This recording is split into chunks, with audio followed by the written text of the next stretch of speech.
We own more stuff right now than any emperor owned 300 years ago. It started centuries ago, in a fog-covered harbor city on the eastern coast, with a man they called the Tired Merchant. The Tired Merchant's real name was K.L., and at 58 years old he was one of the wealthiest silk traders the harbor had ever known.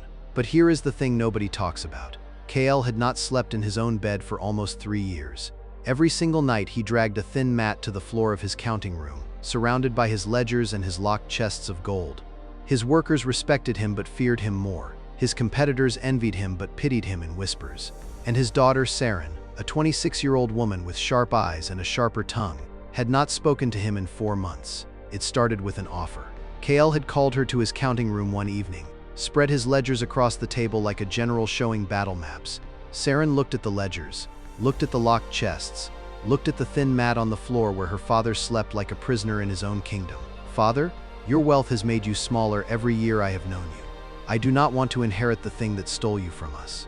She walked out. K.L. did not chase her. He sat there, motionless, as the oil lamp flickered and his shadow stretched across walls lined with everything he had spent a lifetime accumulating. That night, for the first time in decades, K.L. did not count his gold. He just sat with the silence, and the silence was unbearable. 3 days later, something strange happened. K.L. needed to cross the harbor channel to inspect a shipment on the eastern dock. The usual ferry was unavailable, so a boy at the pier pointed him toward a small wooden boat operated by an old man everyone called the blind ferryman. K.L. hesitated.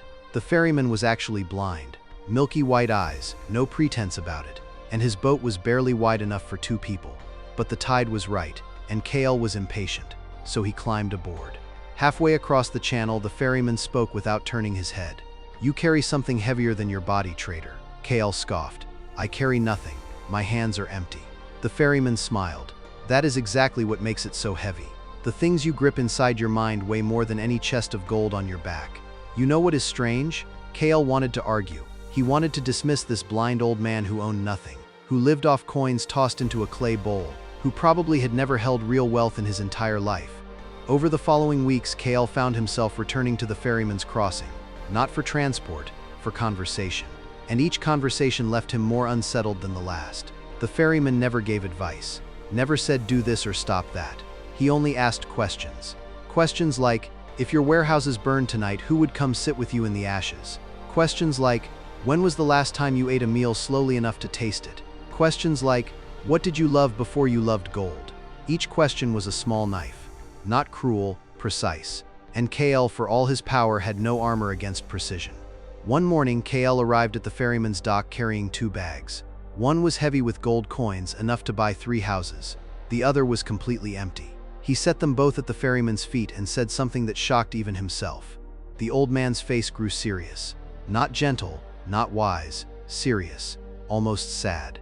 And he said, "Transformation is slow water on stone. It is uncomfortable. It is unglamorous, and most of the time, it feels like you are going backward." K.L. spent the next 2 months doing something he had never done in 58 years of living. He watched, not his gold, not his competitors, not the market or the tides or the price of silk in distant cities. He watched people. He watched his workers eat lunch together, laughing about things that cost nothing.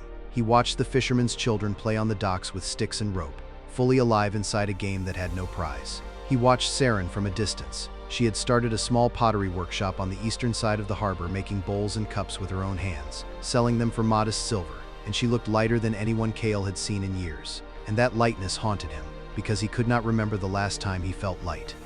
One evening, K.L. returned to the ferryman, but this time he did not bring gold. He did not bring questions either. He simply sat in the small boat as the ferryman rowed them slowly across the channel in the amber light of a dying sun, and he said, "I think I have been building a cage. A beautiful cage with silk walls and golden bars, but a cage all the same." The ferryman rowed in silence for a long while. Then he said the hardest thing anyone had ever said to K.L. "Yes, but here is the part you are not ready to hear. You did not build the cage because you were greedy. You built it because you were afraid. And the cage worked. It kept the fear out for many years. But now you are locked inside with nothing but the fear itself, and there is no more room for anything else." K.L. felt tears on his face for the first time since he was a child. Not because the words were cruel, because they were true. And truth, when it arrives late, carries the weight of every year it was ignored. Now here is where K.L.'s story separates from every simple tale you have heard about rich men who give everything away and find peace. K.L. did not give everything away. That would be a fairy tale. and life is not a fairy tale. What Kale did was harder and messier and more human than that. He went to Saren. He sat in her pottery workshop surrounded by the smell of wet clay and wood fire, and he said, "I do not know how to let go of everything. I am not that brave, but I want to learn how to hold it loosely." Saren looked at her father for a long time, and she said something that carried more weight than any ledger entry he had ever written. She said, "That is enough, father. Start there." But he changed his relationship with it. He gave his 3 most trusted workers real ownership in the warehouses. He reduced his fleet from 12 boats to 7, enough to operate well, not enough to obsess over. He moved back into his house on the hill. He slept in his own bed, and once a week he crossed the channel to sit with the blind ferryman and say nothing at all. Just breathe. Just watch the water. Remember what we talked about at the beginning, how we own more than kings but sleep worse than servants. Kale lived that paradox with his whole body. And the ferryman's philosophy, the one Kale carried for the rest of his life, was not a formula or a percentage or a 5-step plan. It was a single image. A river that carries too much sediment becomes mud and stops moving. A river that carries nothing evaporates under the sun.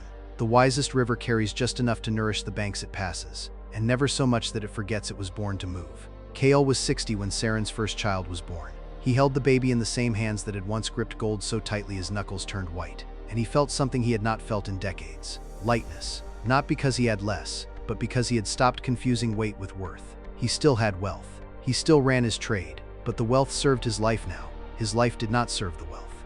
Wisdom is not a place you arrive at and unpack your bags. Wisdom is a practice, like breathing, like walking, like choosing every single day to hold loosely what the world tells you to grip tightly.